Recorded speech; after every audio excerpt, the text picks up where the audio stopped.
Soup అంటే ఎవరికి ఇష్టం ఉండదు చెప్పండి. అది మరి వర్షాకాలమైనా, జలుబు చేసినా, ఒంట్లో బాగోపోయినా వేడి వేడిగా ఘాటు ఘాటుగా ఇంకా తాగాలనిపిస్తుంది. సో నా స్టైల్ చికెన్ సూప్ నేను ఎలా చేశానో చూసేద్దాం రండి. మీ దగ్గర ఉన్న వెజిటేబుల్స్ ఏమైనా వేసుకోవచ్చు. నా దగ్గర ఇవే ఉన్నాయి కాబట్టి నేను carrot, onion, sweet corn and ఇంకా పచ్చిమిర్చి వేస్తున్నాను అంతే. అంటే క్యాబేజ్, స్ప్రింగ్ ఆనియన్స్ లాంటివి కూడా యాడ్ చేసుకోవచ్చు. చికెన్ బోన్స్ కూడా నీట్గా క్లీన్ చేసుకొని పక్కన పెట్టేసుకోవాలి. కుక్కర్లో చేద్దాం అనుకుంటే మా మమ్మీ ఆల్రెడీ వేరే కర్రీ వండుతున్నారు. సో గిన్నెలో చేద్దాం అనుకున్నాను, మళ్ళీ టైం పడుతుందని మళ్ళీ పెద్ద కుక్కర్లోనే చేస్తున్నాను. మీరు చేసుకునే క్వాంటిటీని బట్టి గిన్నె సైజ్ తీసుకోండి. నాకు ఇక్కడ కుక్కర్ అయితే పెద్దదైపోయింది. ఆయిల్ కానీ నెయ్యి కానీ ఏదైనా వేసుకోవచ్చు. నేనైతే ఇక్కడ 2 వేసి లైట్గా మసాలా వేసి ఫస్ట్ అవి రోస్ట్ చేసేసాను బాగా. తర్వాత నేను తీసుకున్న వెజిటేబుల్స్ అన్నీ కూడా ఒకసారి వేసేసి బాగా కలిపేసాను. కావాలంటే ఫస్ట్ ఆనియన్స్ వేసుకొని తర్వాత వెజిటేబుల్స్ వేసుకొని బాగా మిక్స్ చేసుకోవచ్చు. నేను ఇక్కడ టైం లేదని చెప్పేసి అన్నీ ఒకసారి వేసేసాను.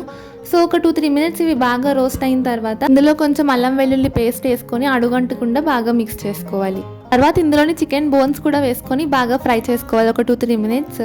అవి ఫ్రై అయిపోయిన తర్వాత మీకు క్వాంటిటీకి తగ్గట్టు సరిపడగా వాటర్ వేసుకోవాలి. నేను ఇక్కడైతే 2 గ్లాసెస్ ఆఫ్ వాటర్ని అయితే వేసాను.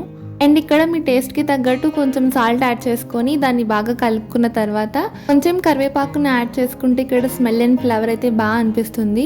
అండ్ ఆల్సో బిర్యానీ మసాలా కానీ మసాలా పేస్ట్ కానీ ఉన్నా కూడా 1/2 స్పూన్ యాడ్ చేసుకొని మిక్స్ చేసుకుంటే సరిపోతుంది. తర్వాత మూత పెట్టేసి ఒక 4-5 విజిల్స్ అయితే రానివ్వాలి. విజిల్స్ అయితే వేయించడం వల్ల బోన్స్ అయితే బాగా మెత్తగా అయిపోతాయి. సో ఇంకా మనకు ఆ మూత తీసేటప్పటికి అర్థమైపోతుంది. స్మెల్ చూస్తే ఆహా అనిపిస్తుంది. నెక్స్ట్ ఇందులో కొంచెం కొత్తిమీర యాడ్ చేసుకొని కొద్దిగా మిరియాలు కూడా దంచుకొని పౌడర్ అయితే జల్లుకోవాలన్నమాట. అప్పుడు ఆ ఘాటుతనం మనకి తెలుస్తుంది సూప్లో. నెక్స్ట్ ఇక్కడ నా దగ్గర ఉన్న green chilli sauce, dark soya sauce అయితే నేను కొద్దిగా యాడ్ చేశాను అనమాట. మీకు కావాలంటే కొంచెం టమాటో సాస్ కూడా యాడ్ చేసుకోవచ్చు. నాకైతే ఎందుకో నచ్చదు మరి. నెక్స్ట్ అయితే మనం ఇందులో సూప్ కొంచెం థిక్గా అవ్వడానికి కార్న్ఫ్లోర్లో వాటర్ అయితే యాడ్ చేసుకొని మిక్స్ చేసుకొని వేయాలన్నమాట. ఈ కార్న్ఫ్లోర్ అయితే ఉండలు కట్టకుండా, ఉండలు లేకుండా బాగా అయితే మిక్స్ చేసుకోవాలి. సో సూప్లో యాడ్ చేసిన తర్వాత మళ్ళీ ఉండలు అయితే అలా ఉండిపోతాయి అన్నమాట. సో మంచిగా అదొక కన్సిస్టెన్సీ వచ్చిన తర్వాత ఈ కార్న్ఫ్లోర్ వాటర్ని మనం సూప్లో యాడ్ చేసుకొని కలిపేసుకోవడమే. సో ఇక్కడ ఒక 2-3 మినిట్స్ బాగా ఉడికిన తర్వాత సూప్ అయితే కొంచెం థిక్గా అవడం స్టార్ట్ అవుతుంది. సో అలా ఒక 5 మినిట్స్కి సూప్ అయితే బాగా కొంచెం థిక్గా అయ్యి రెడీ అవుతుంది.